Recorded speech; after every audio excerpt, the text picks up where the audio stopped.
Hello everyone, welcome back to my YouTube channel. आज हम TGT 2016 का पेपर सॉल्व करेंगे। चलिए फिर शुरू करते हैं। प्रश्न है, एक गृह वैज्ञानिक नहीं बन सकता है। तो सर्वप्रथम हमें किसी जिस प्रश्न को सॉल्व करना होता है उसके अर्थ को जानने का प्रयास करना चाहिए अपने भाषा में, सरल शब्दों में। तब हम उस प्रश्न का जवाब सही से दे सकते हैं। प्रश्न है, एक गृह वैज्ञानिक नहीं बन सकता है। हमारा जो होम साइंस है उसमें 5 टॉपिक हैं जो हम पढ़ते हैं। आहार और पोषण, बाल विकास, घर प्रबंधन या गृह प्रबंधन, प्रसार शिक्षा और टेक्सटाइल वस्त्र विज्ञान। यह पांचों टॉपिक पढ़ के कोई भी बालक या बालिका प्रधान रसोइया बन सकता है, आहार विशेषज्ञ बन सकता है, फैशन डिजाइनर बन सकता है, लेकिन भौतिक शास्त्री नहीं बन सकता है। भौतिक शास्त्री सिर्फ भौतिक शास्त्र पढ़कर ही बन सकता है। तो इसका आंसर होगा फिजिसिस्ट।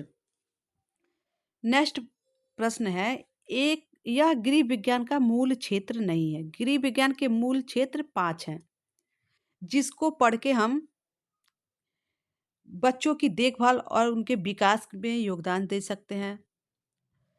खाद्य एवं पोषण के बारे में जान सकते हैं। गृह विज्ञान एवं वस्त्र विज्ञान एवं परिधान के बारे में जान सकते हैं। लेकिन शारीरिक शिक्षा गृह विज्ञान के क्षेत्र में नहीं आता है, यह हमारे टॉपिक में नहीं है। तो इसका राइट आंसर होगा फिजिकल एजुकेशन। यह गृह विज्ञान का मूल क्षेत्र नहीं है। नेक्स्ट क्वेश्चन है, सूची 1 और सूची 2 को मिलाइए।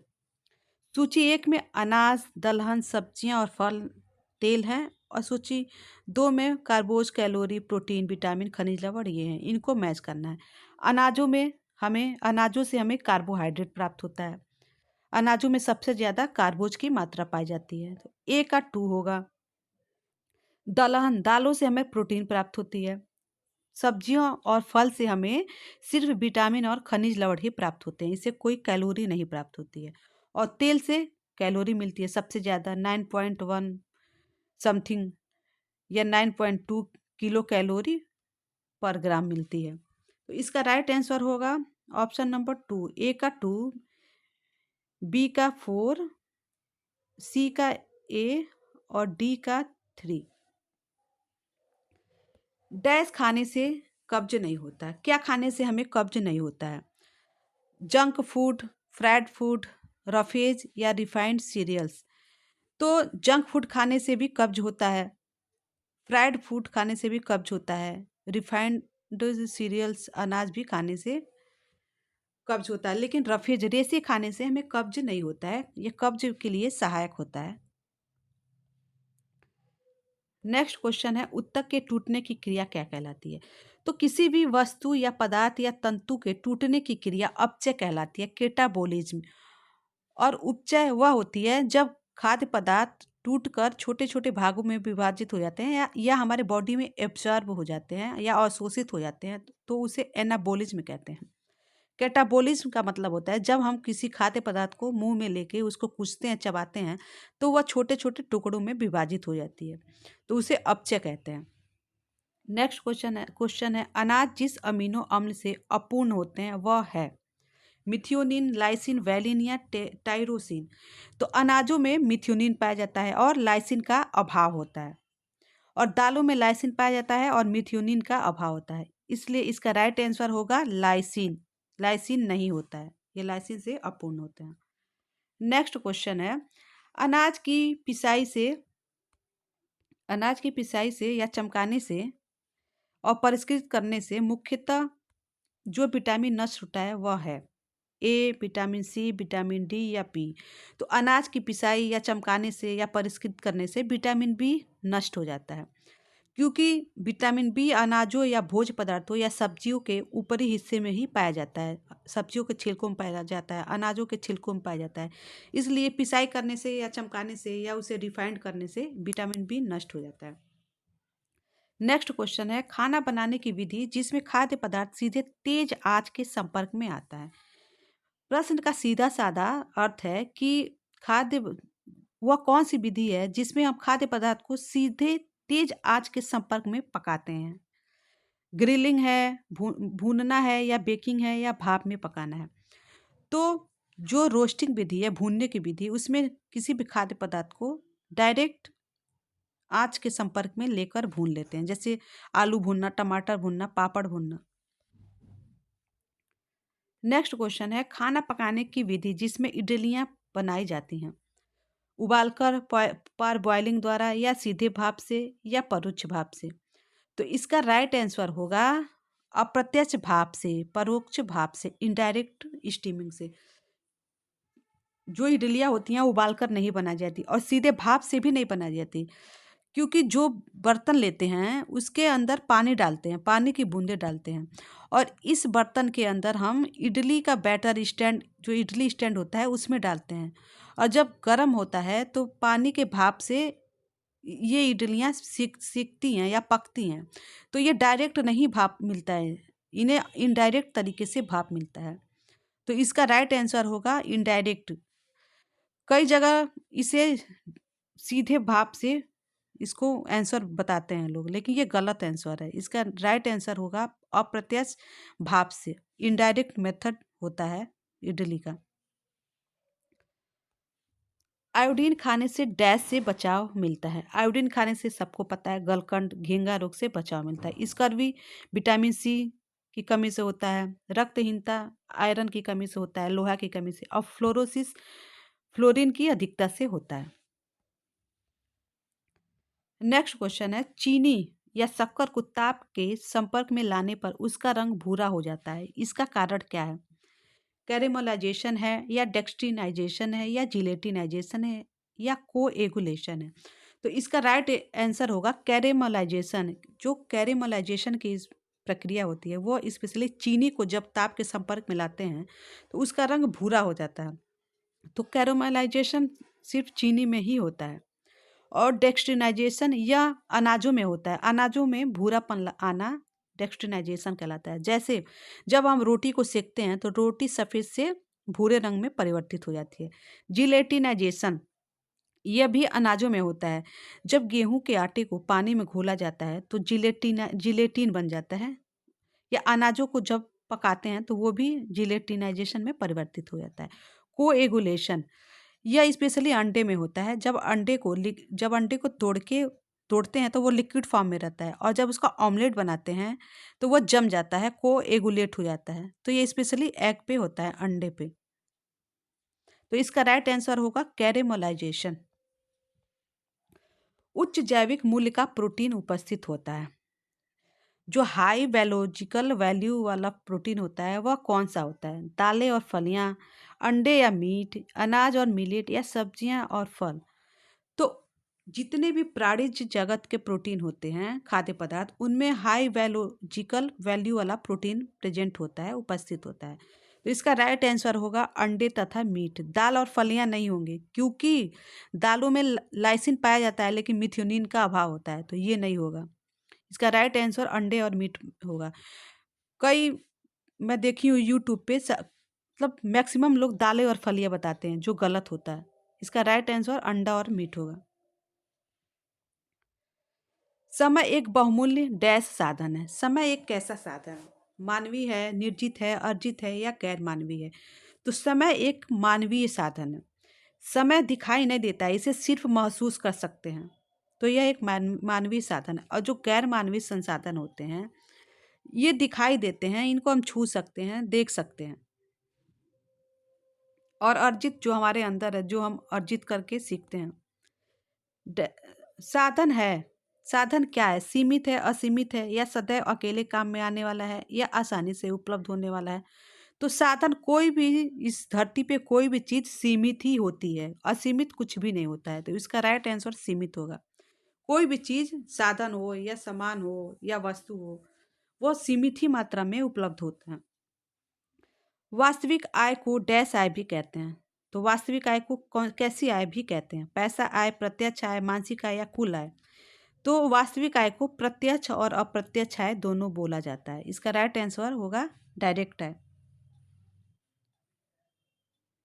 नेक्स्ट क्वेश्चन है डैश मनुष्य की इच्छा और रुचि से उत्पन्न होते हैं। मनुष्य की इच्छा और रुचि से क्या उत्पन्न होते हैं? लक्ष्य, स्तर, मूल्य या रवैया?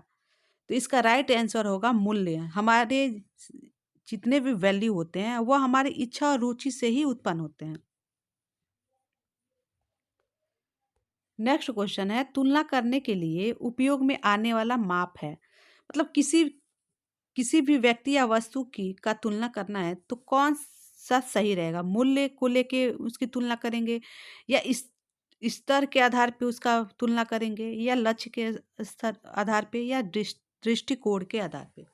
तो इसका राइट आंसर होगा स्टैंडर्ड। स्टैंडर्ड को देखकर ही किसी भी व्यक्ति के बारे में जान सकते हैं या उनकी तुलना कर सकते हैं। जैसे कोई व्यक्ति मजदूरी कर रहा है तो उसको देख के, या रिक्शा चला रहा है तो उसको देख के हम जान सकते हैं कि उसका स्टैंडर्ड क्या है, वह किस स्तर का व्यक्ति है। और कोई डॉक्टर, वकील है या प्रिंसिपल है या टीचर है तो उसको देख के उसके स्टैंडर्ड का हम पता लगा सकते हैं। इस तरह तुलना करने के लिए आने वाला माप स्तर, स्टैंडर्ड होता है। नेक्स्ट क्वेश्चन है, एक अच्छा बजट होता है। बजट का क्या विशेषताएं होती हैं? बजट की एक अच्छा गुण बताइए।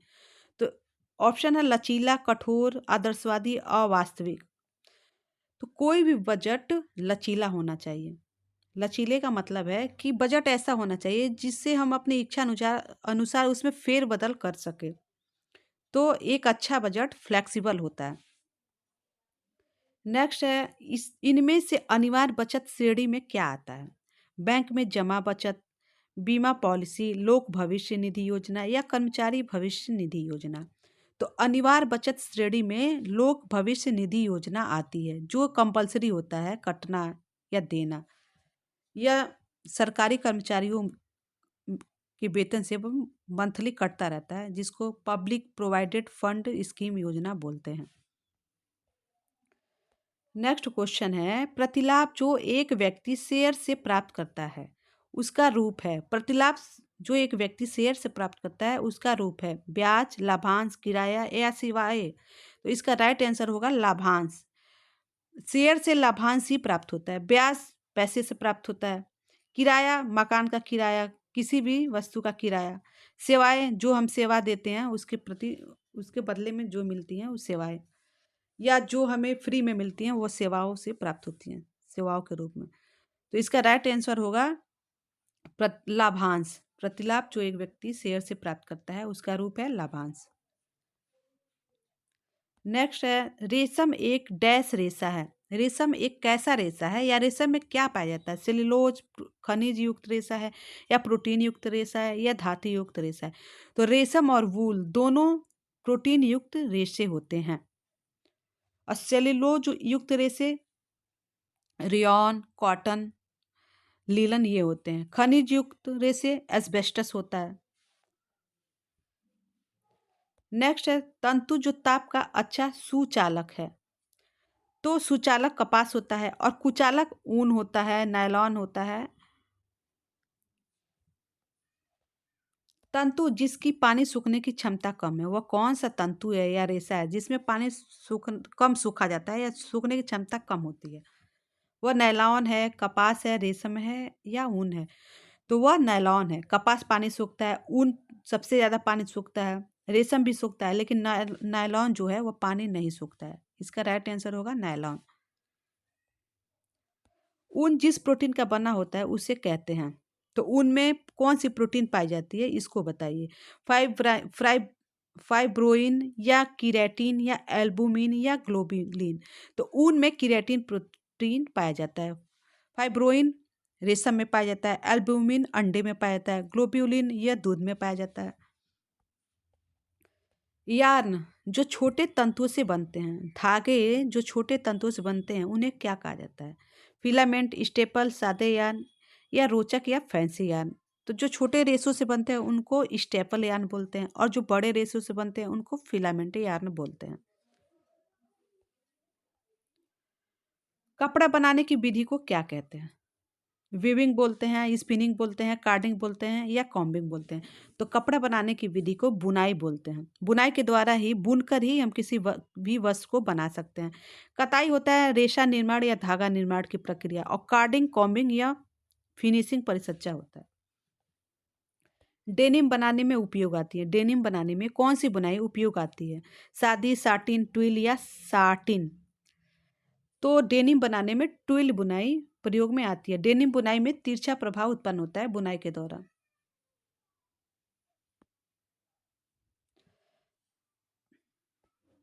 इनमें से कौन सा मानवकृत सेलुलोजिक तंतु है? नायलॉन, पॉलिस्टर, एक्रिलिक या एसीटेट। तो हमने कल के क्लास में ही पढ़ा था, सेलुलोजिक रेशा जो मानव निर्मित है वो रेयॉन है।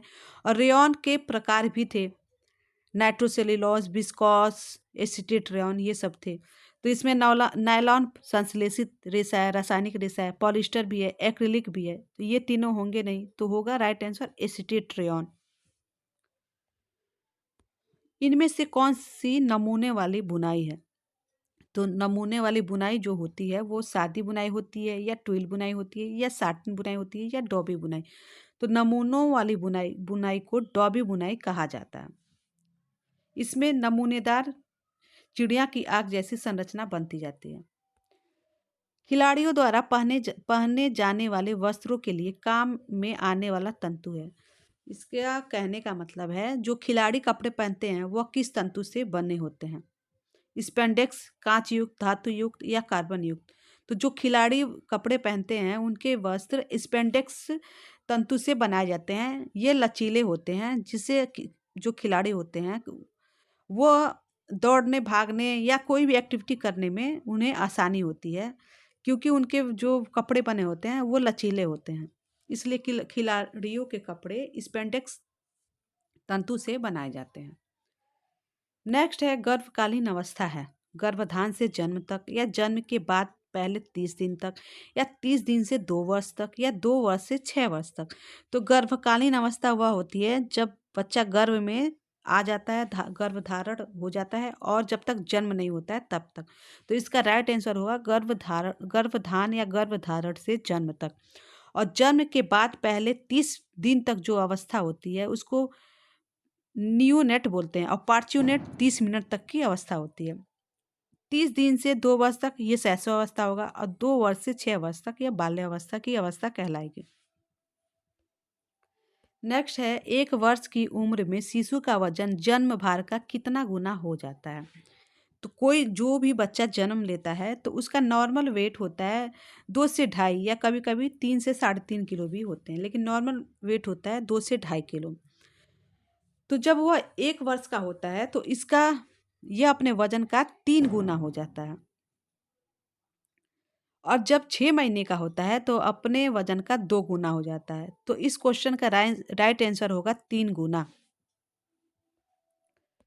नेक्स्ट क्वेश्चन है एक शिशु 6 से 12 माह की एक शिशु है जिसकी सामान्य हृदय गति कितनी होगी? जो 6 से 12 माह का है तो उसकी सामान्य गति जो होगी वह होगी, इसमें एवरेज दिया है 70 से 100 प्रति मिनट, 100 से 160 प्रति मिनट, या 80 से 140 प्रति मिनट, या 50 से 80 प्रति मिनट। तो नॉर्मल जो शिशु की हृदय गति होती है, नॉर्मल जो मनुष्य की होती है वह होती है 72, एक नॉर्मल इंसान की।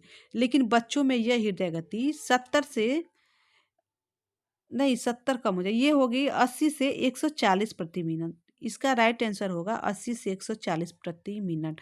और जो 6 वर्ष से छोटे हैं, जन्म से 6 वर्ष के बच्चे, उनका होता है 100 से 150 या 160 कभी कभी हो जाता है। लेकिन इस प्रश्न का आंसर होगा 80 से 140 प्रति मिनट।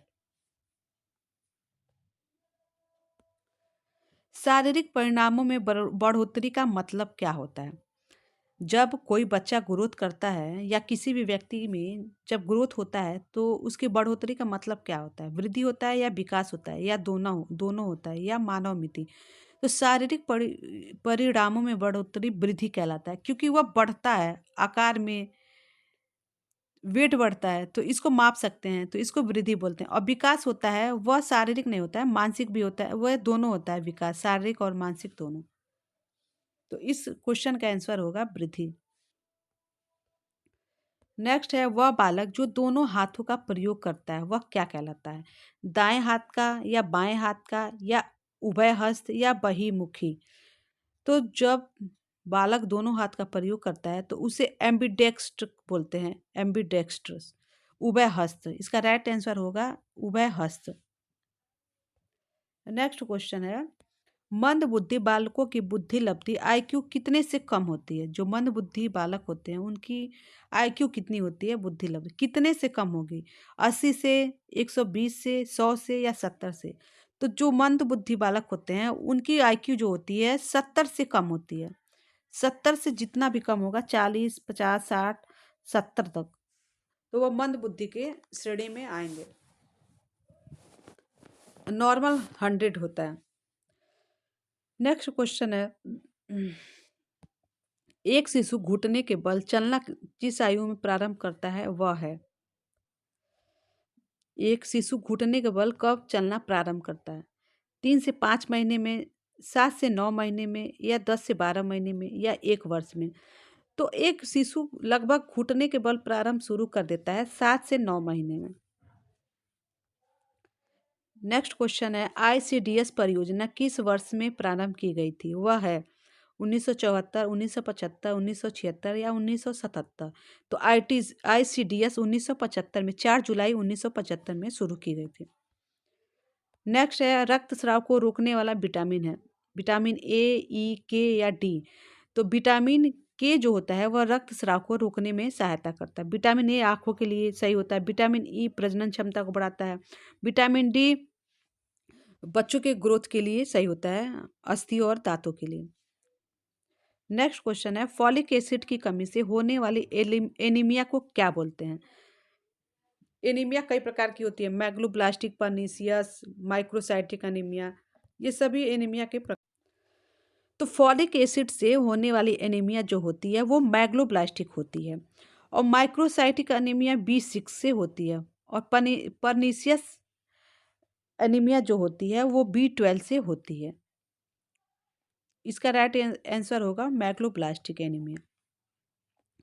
और ये क्वेश्चन मैग्लोब्लास्टिक, माइक्रोसाइटिक और पर्निशियस, इसमें से तीनों में से कोई ना कोई एग्जाम में जरूर आता है हर साल, ये इंपॉर्टेंट है। मासिक धर्म की अवधिकता औसतन होती है, मतलब मासिक धर्म की अवधि कितनी होती है औसतन? 20 दिन, 28 दिन, 30 दिन या 31 दिन? तो मासिक धर्म की औसतन अवधि 28 दिन होती है। 28 से 32 होती है एवरेज में, लेकिन इसका राइट आंसर मानेंगे 28। एवरेज में रहता है तो 28 से 32 दिन मान सकते हैं।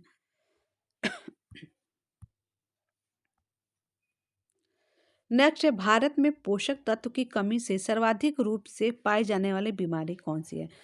भारत में सर्वाधिक होने वाली बीमारी जो पोषक तत्वों से होती है वो कौन सी है? ऊर्जा, प्रोटीन कुपोषण, या कैल्शियम की कमी, या फास्फोरस की कमी, या विटामिन सी की कमी? तो इसका राइट आंसर होगा ऊर्जा, प्रोटीन कुपोषण। यह सर्वाधिक देखने को मिलती है और बच्चों में ज़्यादा देखने को मिलती है। नेक्स्ट है, एक स्वस्थ नवजात शिशु का जन्म के समय औसतन वजन कितना होता है? औसतन पूछा गया है, तो औसतन 2 से 2.5 किलो होता है, लेकिन यहाँ 2 कम हो जाएगा, 3 ज़्यादा हो जाएगा, तो एवरेज में इसका राइट आंसर होगा 2.5 kg। इसका राइट आंसर होगा 2.5 kg। नेक्स्ट है, स्तनपान शिशु के जन्म से लेकर डैश महीने तक कराया जा सकता है? तो नॉर्मल जो स्तनपान होता है वह 6 महीने तक कराया जा सकता है, ये नॉर्मल होता है। उसके बाद भी करा सकते हैं, लेकिन नॉर्मल 6 महीने तक करा सकते हैं। 1 कैलोरी डैश जूल के बराबर होती है, मतलब 1 कैलोरी में कितना जूल होता है? तो इसका राइट आंसर होगा 4.184 किलो कैलोरी। इसको कभी कभी 4.2 भी मानते हैं, क्योंकि ये 4.184 है, तो इसको 4.2 मानते हैं। इसका राइट आंसर होगा 4.184। नेक्स्ट है, किसी खाद्य पदार्थ में एक या एक से अधिक आवश्यक पोषक तत्वों को मिलाने की प्रक्रिया क्या कहलाती है? फोर्टिफिकेशन, अनुपूरण, संवर्धन या मिलावट। तो किसी भी खाद्य पदार्थ में एक या एक से अधिक आवश्यक पोषक तत्वों को मिलाने की प्रक्रिया फोर्टिफिकेशन कहलाती है। फोर्टिफिकेशन का मतलब ये रहता है कि कोई भी भोज्य पदार्थ है और उसमें किसी विटामिन की कमी है, तो उसमें एक या एक से अधिक पोषक तत्व मिलाकर उसके कमी को पूरा कर सकते हैं। नेक्स्ट है, तेल को फोर्टिफाइड किया जाता है। तेल को किससे फोर्टिफाइड किया जाता है, मतलब तेल में किस पोषक तत्व की कमी होती है और किसको मिला के उस पोषक तत्व को मतलब दूर किया जा सकता है। इसका कहने का मतलब ये है, विटामिन बी 1 से, विटामिन बी 2 से, विटामिन सी से या विटामिन ए से। तो तेल को विटामिन ए से फोर्टिफाइड किया जाता है। जो तेल होते हैं वो सरसों से प्राप्त होते हैं, अलसी के बीजों से, सूरजमुखी के बीजों से। तो उनमें विटामिन ए की कमी हो जाती है, इसलिए विटामिन ए मिलाया जाता है। नेक्स्ट है, जो यह चिन्ह है यह क्या दर्शाता है। इस्त्री न करे, ब्लीच न करे, कपड़े धोने की मशीन को टब में न सुखाए या ठंडे पानी से धोए। तो जो ये चिन्ह है इसका मतलब है ब्लीच न करे। नेक्स्ट है, संतुलन और लय है। संतुलन और लय क्या है, मौलिक व्यवस्था है या कला के तत्व हैं या कला या डिजाइन के सिद्धांत हैं या आंतरिक डिजाइन के घटक हैं। जो संतुलन और लय होते हैं वह क्या है, तो कला के तत्व, रेयान वर प्रथा, इसका ट्रिक है रेयान वर प्रथा। देखिए इसमें है रेखा, आकार, नमूना, वर, बल और एक मिनट कला के तत्व हैं रेयान वर प्रथा, रेखा, आकार, नमूना, बल, रंग, प्रकाश, रिक्त स्थान। तो ये तो तत्व हो गए, तो इसमें है नहीं। फिर कला जो डिजाइन के सिद्धांत है उसका सूत्र है असबल दो, एक असबल दो। कभी कभी जल्दी में भी प्रश्न गलत हो जाते हैं, इसलिए हमें ट्रिक अपना के प्रश्न को सॉल्व करना चाहिए। थोड़ा टाइम लगेगा लेकिन प्रश्न गलत होने का चांस नहीं रहता है। अनुपात, संतुलन, बल, लय, दोहराव। तो इसमें ये आ रहे हैं, संतुलन संतुलन और लय आ रहे हैं। तो यह कला के सिद्धांत, ये कला डिजाइन के सिद्धांत होंगे। और कला के तत्व में रेयान वर प्रथा, रेखा, आकार, नमूना, ये सब आते हैं। पूरक रंगीय योजना दो रंगों की बनी होती है। जो कॉम्प्लीमेंट्री रंग योजना होती है वह दो रंगों की बनी होती है। वह क्या है, ऑप्शन के अकॉर्डिंग बताना है। एक दूसरे के समीपवर्ती होते हैं या त्रिकोणीय होते हैं या रंग चक्र चक्र पर बराबर दूरी के अंतराल पे होते हैं या एक दूसरे के विपरीत होते हैं। तो जो पूरक रंग योजना होते हैं, जो कॉम्प्लीमेंट्री, जैसे ये रेड हो गया, ऑरेंज हो गया और ब्लू हो गया। तो जो आमने सामने होते हैं उसका पूछ रहा है। रेड, फिर यहाँ तो रेड के सामने क्या होगा, एक मिनट। तीन प्राथमिक रंग होते हैं, लाल, पीला और नीला। और द्वितीयक रंग होते हैं नारंगी, जिसको ऑरेंज, नारंगी, हरा, ग्रीन, नारंगी, हरा और लाल, पीला, नीला, लाल, पीला, नीला, नारंगी, हरा और बैगनी,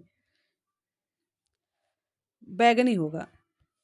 तो इस लाल के सामने वाला रंग पूरक रंग कहलाएगा। तो लाल के सामने बैगनी हो जाएगा, ऑरेंज के सामने ग्रीन हो जाएगा, ब्लू, ऑरेंज के सामने येलो हो जाएगा, ब्लू के सामने ग्रीन हो जाएगा। तो ये पूरक रंग योजना है जो एक दूसरे के आमने सामने, एक दूसरे के समीपवर्ती या आमने सामने स्थित होते हैं। तो इसका राइट आंसर होगा एक दूसरे के समीपवर्ती होते हैं।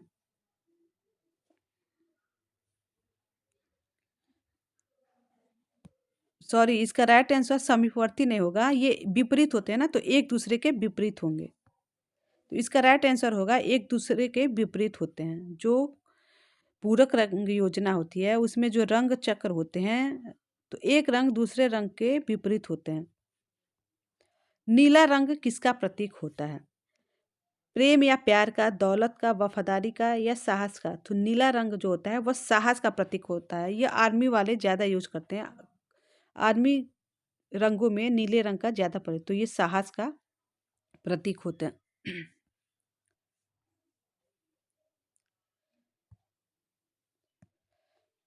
नेक्स्ट है ऊन में से गंदगी निकालने के लिए प्रयोग में आने वाली प्रक्रिया। ऊन की गंदगी निकालने के लिए, ऊन को साफ करने के लिए कौन सी प्रक्रिया अपनाई जाती है? स्कोरिंग, सिंजिंग, मर्सराइजिंग या टेंटरिंग।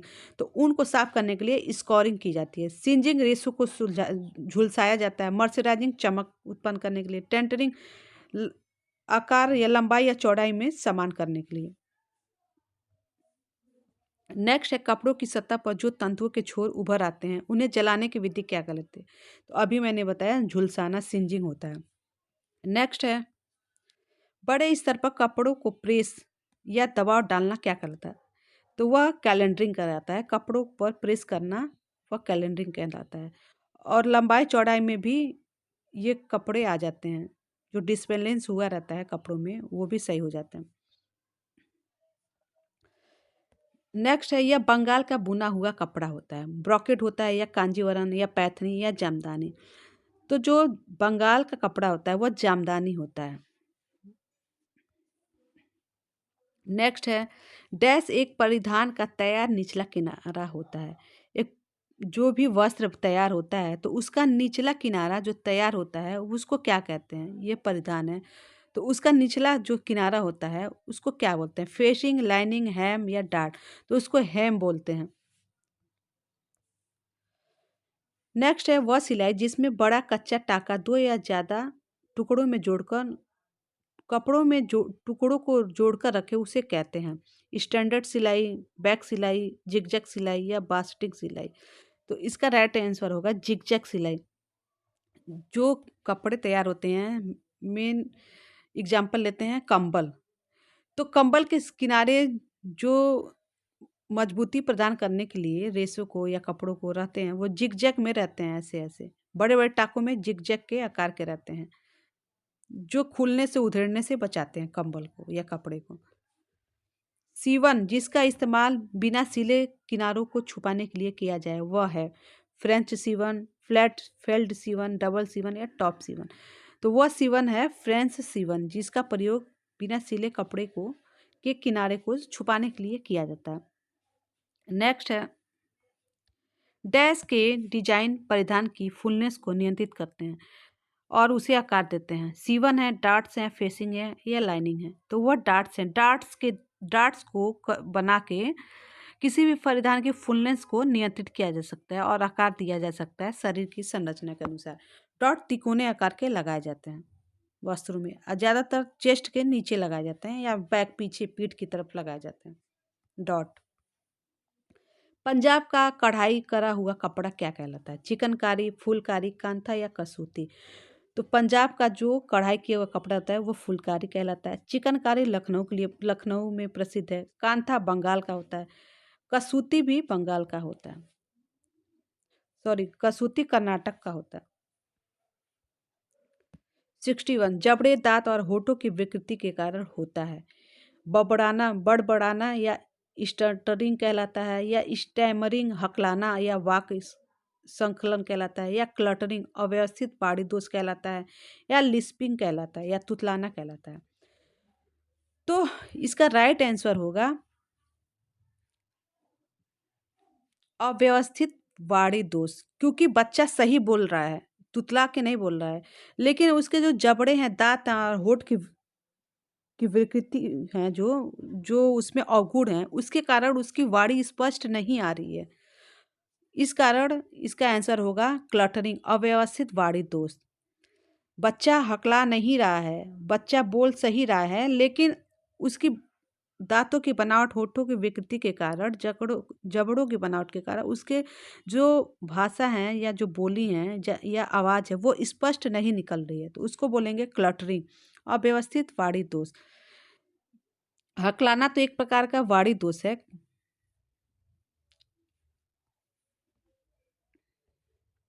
नेक्स्ट है भय संबंधित भाव है, मतलब भय से क्या कौन से लक्षण उत्पन्न होते हैं। संकोच करना या शर्माना, खुश होना या स्नेह रखना या जिज्ञासा होना। तो भय से शर्माता है इंसान, भय के कारण ये संकोच करता करता है कोई भी चीज़ कहने में। इसका नेक्स्ट क्वेश्चन कल के क्लास में सॉल्व करेंगे। Thank you.